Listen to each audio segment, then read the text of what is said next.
ಇನ್ನು ಜೈಲಲ್ಲಿರುವಂಥ ದರ್ಶನ್ಗಾಗಿ ಅಭಿಮಾನಿಗಳು ಜೈಲಿನತ್ತ ನಿತ್ಯ ಬರ್ತಾಲೇ ಇದ್ದಾರೆ. ದರ್ಶನ್ ನೋಡೋದಕ್ಕೆ ಬಂದಂತಹ ಟಿ ನರಸೀಪುರ ಮೂಲದ ಮಹಿಳೆ. ದರ್ಶನ್ ಅವರು ಆ ಥರದವರಲ್ಲ, ದಾಸನ ಭೇಟಿಗೆ ಅವಕಾಶ ಇಲ್ಲ ಅಂತ ಪೊಲೀಸರು ತಿಳಿಸಿದ ಹಿನ್ನೆಲೆ ಜೈಲ್ ಚೆಕ್ ಪೋಸ್ಟ್ನಿಂದ ಇದೇ ಮಹಿಳೆ ವಾಪಸ್ ಹೋಗಿದ್ದಾರೆ. ಈ ಸಂದರ್ಭದಲ್ಲಿ ಆ ಮಹಿಳೆ ಮಾತಾಡ್ತಾಳೆ. ನೋಡಿ, ದರ್ಶನ್ ಅವರ ವಿಚಾರ ಬಂದಾಗ ಇಲ್ಲ ದರ್ಶನ್ ಆ ಥರದವರಲ್ಲ, ಏನೋ ತಪ್ಪು ಆಗೋಗಿರಬೇಕು ಅಂತ ಹೇಳ್ತಾಳೆ. ದರ್ಶನ್ ಪತ್ನಿ ವಿಜಯಲಕ್ಷ್ಮಿ ಬಗ್ಗೆ ಕೇಳಿದಾಗ ಆಕೆ ದೇವತೆ ಅಂತೇಳಿ ಬಣ್ಣಿಸ್ತಾರೆ. ಆದರೆ ಪವಿತ್ರ ಗೌಡ ಅಂತ ಕೇಳಿದಾಗ ಮಾತ್ರ ಬಹಳ ಕೋಪದಿಂದ ಅವಳಿಂದನೇ ಎಲ್ಲ ಇಷ್ಟೆಲ್ಲ ಆಗಿದ್ದು ಅಂತೇಳಿ ಕೋಪವನ್ನು ಹೊರ ಹಾಕ್ತಾರೆ. ನೋಡಿ ಏನು ಮಾತಾಡಿದ್ದಾರೆ.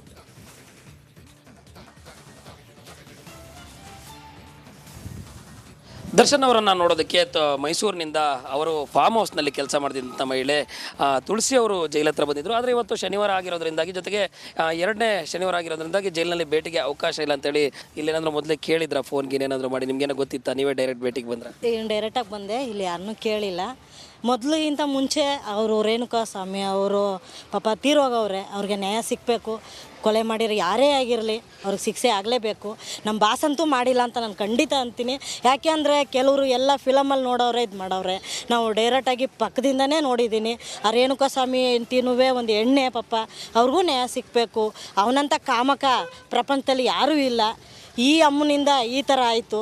ಇನ್ಮೇಲಾದ್ರು ನಮ್ಮ ಬಾಸು ಆದಷ್ಟು ಬೇಗ ಹೊರಗಡೆ ಬಂದು ಒಳ್ಳೇದಾಗಲಿ ನಮಗೆಲ್ಲ. ಅವ್ರ ಅಭಿಮಾನ ಅನ್ನೋದೇ ಆದಷ್ಟು ಬೇಗ ಡೆವಿಲ್ ಬರಲಿ. ಅದಕ್ಕೋಸ್ಕರಾಗಿ ನಾವು ಕಾಯ್ತಾ ಇದ್ದೀವಿ. ಎಲ್ಲಿಂದ ಬಂದ್ರಿ ಈಗ ಇವ್ರು ನೋಡೋದಕ್ಕೆ? ಎಲ್ಲಿಂದ ಬಂದ್ರಿ? ನಾನು ನರಸೀಪುರದಿಂದ ಬಂದೆ, ಟಿ ನರಸೀಪುರದಿಂದ ಬಂದೆ ಸರ್. ಇಲ್ಲಿ ಯಾರನ್ನೂ ಮೀಟ್ ಮಾಡಿಲ್ಲ, ಇಲ್ಲಿ ಯಾರೂ ಪರಿಚಯ ಇಲ್ಲ ನನಗೆ. ಚಂದು ಪರಿಚಯ, ಅವ್ರ ಅಕ್ಕನ ಮಗ. ಅವ್ರನ್ನ ಮೀಟ್ ಮಾಡ್ಕೊ ಅವ್ರನ್ನೇ ಕರ್ಕೊಬರೋಣ ಅನ್ಕೊಂಡಿದ್ದೀನಿ. ಡೈರೆಕ್ಟಾಗಿ ಬಿಡ್ತಾರೆ ಅನ್ಕೊ ಬಂದೆ, ಬಿಡೋಲ್ಲ ಅಂತ ಗೊತ್ತಾಯಿತು. ಈಗ ದರ್ಶನ್ ನಾನು ಫಾರ್ಮ್ ಹೌಸಲ್ಲಿ ಕೆಲಸ ಮಾಡ್ತೀನಿ ಅಂತ ಹೇಳ್ತಾ ಇದ್ರಿ, ಮೊದಲು ಮಾಡಿದ್ದೆ ಅಂತ. ಎಷ್ಟು ಟೈಮ್ ಕೆಲಸ ಮಾಡಿದ್ರಿ ಅಲ್ಲಿ? ಎಷ್ಟು ಟೈಮ್? ಹಾಗಂದ್ರೆ ನನಗೆ ಸ್ವಲ್ಪ ಫ್ರೀ ಆಗಬೇಕಾಗಿತ್ತು, ಮನಸ್ಸಿಗೆ ನೆಮ್ಮದಿ ಇರಲಿಲ್ಲ.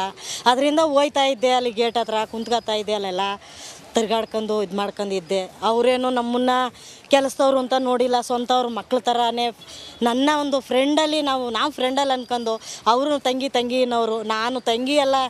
ನನಗೆ ನೀವು ಯಜಮಾನ್ರೆ ಅಂತ, ನಮ್ಮ ಮನೆ ಹಿರಿಯ ಯಜಮಾನ್ರಿ ಅಂದರೆ ಬೇರೆ ಥರ ಅಲ್ಲ, ನಮ್ಮ ಮನೆ ಅಂತ ದೇವ್ ಥರ ಅಂತ ಅಂದ್ಬಿಟ್ಟು ಪುಣ್ಯಾತ್ಮನ. ಇದು ಅವರ ಅಂತಂದರೆ ದರ್ಶನ್ ಅವರ ಫಾರ್ಮ್ ಹೌಸಲ್ಲಿ ಏನು ಕೆಲಸ ಮಾಡ್ಕೊಂಡಿದ್ರಲ್ಲ ಅವರ ಮಾತು. ಅವ್ರೀಗ ಜೈಲಿನ ಚೆಕ್ ಪೋಸ್ಟ್ ಬಳಿ ಬಂದರು, ಭೇಟಿಗೆ ಅವಕಾಶ ಸಿಕ್ಕಿಲ್ಲ. ಜೊತೆಗೆ ಏನು ಅವ್ರನ್ನ ನಾನು ತುಂಬ ಪ್ರೀತಿಯಿಂದ ಮಾತಾಡ್ತಿದ್ದೆ ಅನ್ನೋ ಮಾತನ್ನು ಹೇಳ್ತಾ ಇರುವಂಥದ್ದು. ಕ್ಯಾಮರಾ ಪರ್ಸನ್ ಮಧು ಜೊತೆ ನಾನು ನವೀನ್ ಚಂದ್ರ ಶೆಟ್ಟಿ, ರಿಪಬ್ಲಿಕ್ ಕನ್ನಡ, ಪರಪ್ಪನಗರ. ಎಸ್, ನೋಡಿ, ಜೈಲಿನತ್ತ ಪ್ರತಿದಿನ ಯಾರೆಲ್ಲ ಬರ್ತಿದ್ದಾರೆ ಅಂತೇಳಿ ಟ್ರ್ಯಾಕ್ ಮಾಡುವಂಥ ಕೆಲಸವನ್ನು ಮಾಡಲಾಗ್ತಾ ಇದೆ. ಅಭಿಮಾನಿಗಳು ಬರ್ತಿದ್ದಾರೆ, ಕುಟುಂಬಸ್ಥರು ಬರ್ತಿದ್ದಾರೆ, ಸ್ನೇಹಿತರು ಬರ್ತಿದ್ದಾರೆ, ಆಪ್ತರು ಬರ್ತಿದ್ದಾರೆ, ತಾಯಿ ಬಂದರು, ಪತ್ನಿ ಬಂದರು.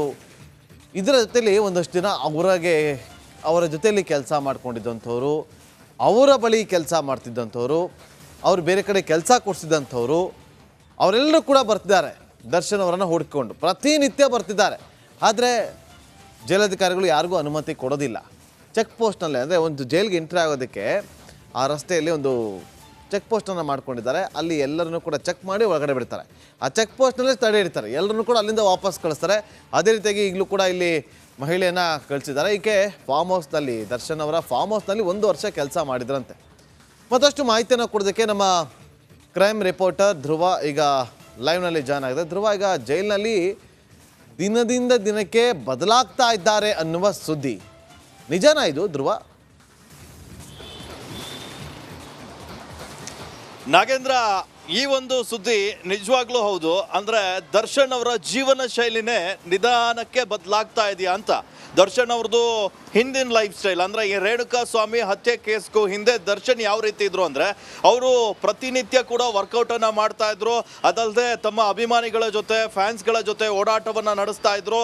ಹಾಗೆ ಅವರು ರಾಯಲ್ ಜೀವನವನ್ನು ಮಾಡ್ತಾ ಇದ್ರು. ಆದರೆ ಇವರು ವರ್ಕೌಟ್ ಮಾಡ್ತಾ ಇದ್ದಾಗಲೇ ಹೋಗಿ ಪೊಲೀಸರು ಅವರನ್ನು ಅರೆಸ್ಟ್ ಮಾಡ್ಕೊಂಡು ಬಂದು ಈಗ 1 ತಿಂಗಳಾಯಿತು. ಈಗ ಸದ್ಯ ಪರಪ್ಪನ ಅಗ್ರಹಾರ ಜೈಲಿನಲ್ಲಿರುವಂತಹ ದರ್ಶನ್ ಈಗ ಸಂಪೂರ್ಣವಾಗಿ ಬದಲಾಗಿ ಹೋಗ್ತಾ ಇದ್ದಾರೆ. ಅಂದರೆ ಅವರ ತಾಯಿಯನ್ನು ನೋಡಿರಲಿಲ್ಲ ಕಳೆದ 7 ವರ್ಷದಿಂದ. ತಾಯಿಯನ್ನ ನೋಡಿದ್ರು, ಅವರ ತಮ್ಮನನ್ನ ನೋಡಿದ್ರು, ಪುತ್ರನನ್ನ ಜೈಲಲ್ಲಿ ನೋಡಿದಂಥ ದರ್ಶನ್ ಕಣ್ಣೀರನ್ನ ಇಟ್ಟಿದ್ರು. ಇವೆಲ್ಲ ಘಟನೆಗಳು ದರ್ಶನ್ ಮನಸ್ಸಿನಲ್ಲಿ ಬೇರೆ ತರಹದ ಅಂದ್ರೆ ಇದೆಲ್ಲ ಸಾಕಪ್ಪ ಅನ್ನುವಂಥ ಪರಿಸ್ಥಿತಿಗೆ ಬಂದಿದ್ದಾರಾ ಅನ್ಸುತ್ತೆ. ಅಂದ್ರೆ ದರ್ಶನ್ ಅವರು ಈಗ ಸದ್ಯ ಇದು ಆ 4 ಗೋಡೆಗಳ ಮಧ್ಯೆ ಇದ್ದು ಒಂಥರ ಡಿಪ್ರೆಷನ್ಗೆ ಹೋಗಿದ್ದಾರೆ. ಇದರಿಂದ ಹೊರ ಬರ್ಲಿಕ್ಕಾಗಿ ದರ್ಶನ್ ಈ ಯೋಗಾಸನ, ವ್ಯಾಯಾಮ, ಹಾಗೆ ದರ್ಶನ್ ಅವರು ಸಾಕಷ್ಟು ಅಂದ್ರೆ ತುಂಬ ಅಂದ್ರೆ ಕಾಮ್ ಆಗಿದ್ದಾರೆ ಎನ್ನುವಂಥ ಮಾಹಿತಿ ಕೂಡ ಲಭ್ಯವಾಗ್ತಾ ಇದೆ. ಇದರೆಲ್ಲದರಿಂದ ಹೊರಗೆ ಬರಬೇಕು. ಅವರಿಗೆ ವಿಪರೀತ ಸಿಟ್ಟಿತ್ತು ಅಂತ ಅವರ ಆತ್ಮೀಯರು ಹೇಳ್ತಾರೆ. ದರ್ಶನ್ಗೆ ಕೋಪ ಬಂದಾಗ ಅವರು ನಡ್ಕೊಳ್ತಿರುವಂಥ ರೀತಿಯೇ ಬೇರೆ ರೀತಿ ಇತ್ತು ಅಂತ ಅವರ ಅತ್ಯಾಪ್ತರು ಕೂಡ ಸಾಕಷ್ಟು ಬಾರಿ ಹೇಳಿದ್ದಾರೆ. ಹೀಗಾಗಿ ದರ್ಶನ್ ಈಗ ಅವೆಲ್ಲವನ್ನ ಕಂಟ್ರೋಲ್ ಮಾಡಿಕೊಂಡು ಹನುಮಾನ್ ಚಾಲೀಸ್ ಪಠಣನೆಯನ್ನ ಮಾಡ್ತಾರೆ. ಈ ಹನುಮಾನ್ ಚಾಲೀಸ್ ಪಠಣೆಯನ್ನ ಮಾಡಿದಾಗ ಮನಸ್ಸಲ್ಲಿ ಆಗುವಂಥ ಕೆಲವೊಂದಿಷ್ಟು ಬದಲಾವಣೆಗಳನ್ನ ಗಮನಿಸ್ತಾ ಇರ್ಬೋದು.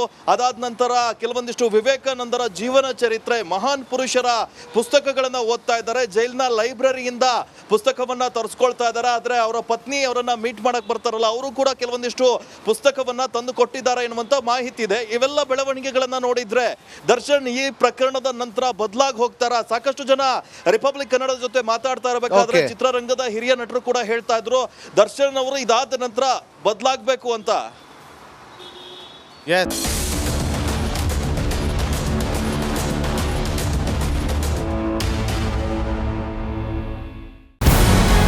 ನಮಸ್ಕಾರ, ಕರ್ನಾಟಕ ಪ್ರೈಮ್ ಟೈಮ್ಗೆ ಸ್ವಾಗತ. ನಾನು ಜಯಪ್ರಕಾಶ್ ಶೆಟ್ಟಿ. ಇಡೀ ಕರ್ನಾಡು ಇವತ್ತು ರೆಬೆಲ್ ಆಗಿ ನಿಂತಿದೆ. ಈ ಹಗರಣಗಳನ್ನು ಸದನದಲ್ಲಿ ಪ್ರಸ್ತಾಪ ಮಾಡಲು ಕೂಡ ಕಾಂಗ್ರೆಸ್ ಹಿಂದೇಟು ಹಾಕಿದ್ದೇಕೆ? ನಿಮ್ಗೆ ಸಂಬಳ ಅದಕ್ಕೆ, ನಿಮಗೆ ವಾಹನ ಅದಕ್ಕೆ, ನಿಮಗೆ ವೆಪನ್ ಅದಕ್ಕೆ, ನೀವು ಅದನ್ನು ಸೆರೆ ಹಿಡಬೇಕಾಗಿತ್ತು. ನೀವು ವಿದ್ಯುತ್ ಬರ ಇದೆ ಅಂತ ಹೇಳ್ತಾ ಇದ್ದೀರಿ, ಎಲ್ಲಿ ಬರ ಇದೆ ನೀವು ಹೇಳಬೇಕು.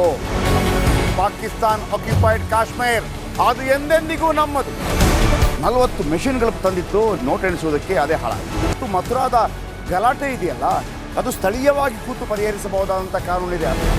ಗ್ಯಾರಂಟಿ ಯೋಜನೆಯಿಂದ ನಷ್ಟ ಆಗಿದೆ, ಲಾಭ ಆಗಿದೆ, ದಯವಿಟ್ಟು ಹೇಳಿ. Dawood Ibrahim most wanted criminal ಯಾವಾಗಾದ ಅಂದರೆ ಇಲ್ಲಿ ತನಕ ಭಾರತ ದೇಶದಲ್ಲಿ ಓರ್ವ ದಲಿತ ಪ್ರಧಾನಿಯಾದಂಥ ಇತಿಹಾಸವೇ ಇಲ್ಲ. ರಿಪಬ್ಲಿಕ್ ವರ್ಲ್ಡ್ ಆಪ್ ಇದು ಕೇವಲ ಅಪ್ಲಿಕೇಶನ್ ಅಲ್ಲ, ಸಮಗ್ರ ಸುದ್ದಿಗಳ ಸಂಪರ್ಕ ಮಾರ್ಗಕ್ಕೆ ಕ್ರಾಂತಿಕಾರಿ ಬದಲಾವಣೆ. ರಿಪಬ್ಲಿಕ್ ವರ್ಲ್ಡ್ ಆಪ್ ಕೇವಲ ಸುದ್ದಿ ಅಪ್ಲಿಕೇಶನ್ ಅನ್ನ ಪರಿಚಯ ಮಾಡ್ತಾ ಇಲ್ಲ, ಬದಲಾಗಿ ಡಿಜಿಟಲ್ ಸುದ್ದಿ ಬಳಕೆಯ ಹೊಸ ಯುಗಕ್ಕೆ ನಾಂದಿ ಹಾಡ್ತಾ ಇದೆ. ಇದೊಂದು ಬ್ರೇಕಿಂಗ್ ನ್ಯೂಸ್, ಪ್ರಭಾವಶಾಲಿ ಕಾರ್ಯಕ್ರಮಗಳಿಗೆ ಗಟ್ಟಿಯಾದ ವೇದಿಕೆ. ರಿಪಬ್ಲಿಕ್ ವರ್ಲ್ಡ್ ಅಪ್ಲಿಕೇಶನ್ ಈಗ ಲೈವ್ ಆಗಿದೆ. ಗೂಗಲ್ ಪ್ಲೇ ಸ್ಟೋರ್ ಮತ್ತು ಆಪಲ್ ಆಪ್ ಸ್ಟೋರ್ ಎರಡರಲ್ಲೂ ಲಭ್ಯವಿದೆ. ಈಗಲೇ ಡೌನ್ಲೋಡ್ ಮಾಡಿ.